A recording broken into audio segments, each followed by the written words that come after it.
Come thy way, Signor Fabian. Nay, I'll come. If I lose sculpture of this sport, let me be boiled alive with milk in it. Wouldst thou not be glad to have the niggardly rascal sheep-biter come by some notable shame? I would love it, excellent man. You know he brought me out of favor with my lady. Sheep-biter with my lady, a bear biting her. To anger him, we'll have that bear again. We will fool him black and blue, shall we not, Sir Andrew?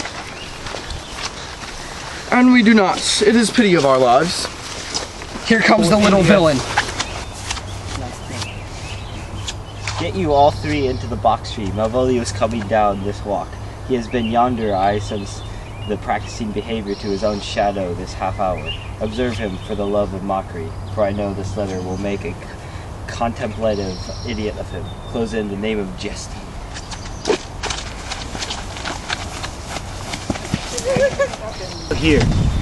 Here comes the trout that must be caught with tickling. But fortune, all is fortune. Mariah once told me she did affect me, and I have heard herself come thus near. That should she fancy, it should be one of my complexion. Besides, she uses me with a more exalted respect than anyone else that follows her. What should I think on it? For weaning rogue. Oh, peace contemplation makes a great turkey cock of him. How he advances under his advanced arms. Slight, I can so beat the rogue. Peace, I say. To be Count Malvolio. Oh, that rogue. Pistol him. The scratchy married the young man of the wardrobe. Having been 3 months carried to her, sitting in my state. Oh, for a stone bow to hit him in the eye. Calling my officers about me in my branched velvet gown. Having come from a daybed where I've left Olivia sleeping. Fire and brimstone. Peace. And then to have the humor of state. And after a demure travel of regard, telling them I know my place as I would they should do theirs, to ask for my kinsman Toby. Bolts and shackles. Oh, peace. Now. 7 of my people with an obedient start make out for him. I frown the while, and perchance wind up watch, or play with some rich jewel. Toby approaches, curtsies there to Shall me. this fellow live? To us, for our silence be drawn from him, with cars yet peace. I extend my hand to him thus, quenching my familiar smile with an austere regard of control. And does not Toby take a blow? Oh, thy lips then. Saying, Cousin Toby, my fortunes having cast me on your knees, give me this prerogative speech. What? You must amend your drunkenness. Scab, nay patience or we break the strings of our plot. Besides, you waste the treasure of your time with a foolish knight. That's me, I warrant you. One Sir Andrew. I knew 'twas, for many do call me. What employment have we here? Now is the woodcock near the grin. Oh, peace, in the spirit of humors imitate reading, aloud to him. By my life, this is my lady's hand.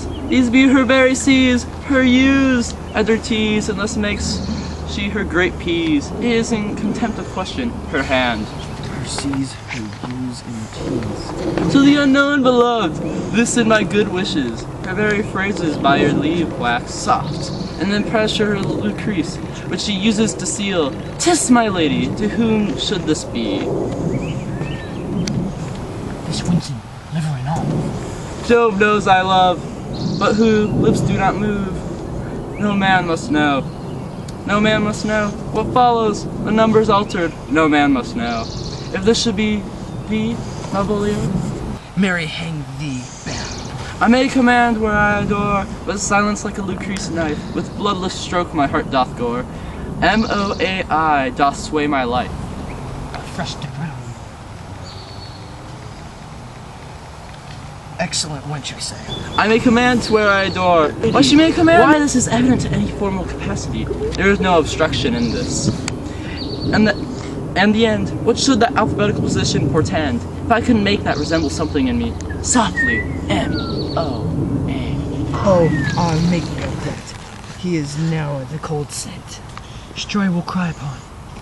For all this, thought me rank fox. M. Malvolio. M. Why, that begins my name. Did I not say he would work it out? The cur is excellent in form. M. But then there's no constant. consonancy in the sequel that suffers under probation A should follow, but O does. Oh, shall end, I hope. Or I'll cudgel him and make him cry. Oh. And then I comes behind. Ah, you had an eye behind you. You might see more detraction at your hero's fortunes before you. M-O-A-I. This simulation is not as the former, and yet to crush this a little, it would bow to me, for every one of these letters are in my name. Soft, here this follows fall into thy hand, revolve, in my stars I am above thee. But be not afraid of greatness, some are born great. Some achieve greatness, and some have greatness thrust upon them. Thy fates open their hands, let thy blood and spirit embrace them, and to inure thyself to what thou art like to be. Cast thy humble slow, and appear fresh. Be opposite with a kinsman, surely with servants. Let thy tongue tang arguments of state. Put thyself into the trick of singularity. She thus advises thee that sighs for thee. Remember who commended thy yellow stockings, and wished to see thee ever cross-guarded. I say, remember, go to thou art made, if thou desirest to be so. If not, let me see thee a steward still, the fellow of servants, and not worthy to touch fortune's fingers. Farewell, she that would alter services with thee. The fortunate, unhappy. Daylight and champagne discovers not more. This is open, I will be proud. I will read politic authors. I will baffle Sir Toby. I will wash off gross acquaintance. I will be point devised the very man. I do not now fool myself, to let imagination jade me. For every reason excites to this, that my lady loves me. She did commend my yellow stockings of late. She did praise my leg being cross-guarded, and in this she manifests herself to my love. Where was I? And with a kind of injunction drives me to these habits of her liking. I thank my stars I am happy. I will be strange, stout, in yellow stockings and cross-guarded, even with the swiftness of putting on. Jove and my stars be praised. Here is yet a postscript. Thou canst not choose but know who I am. If thou entertainest my love, let it appear in thy smiling. Thy smiles become thee well, therefore in my presence still smile, dear my sweet. Jove, I thank thee, I will smile. I will do everything that thou wilt have me.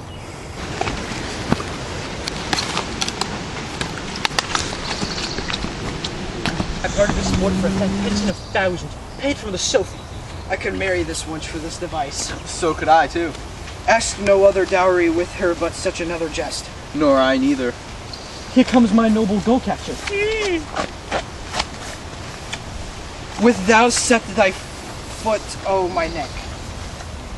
Or oh mine either. Shall I pay my freedom at triumphant and become thy bond-slave? Or oh faith, I either.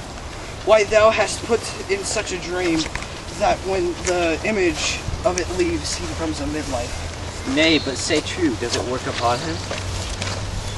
Like aquavita with a He will midwife. then see the fruits of the sport, mark his first approach before my lady. He will come to her in yellow stockings, and 'tis a color she abhors, and cross-guarded, a fashion she detests.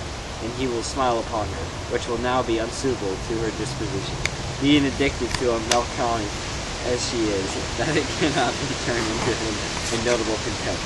If you will see it, follow me. To the gates of Tartar, thou most excellent devil of wit. I'll make one too.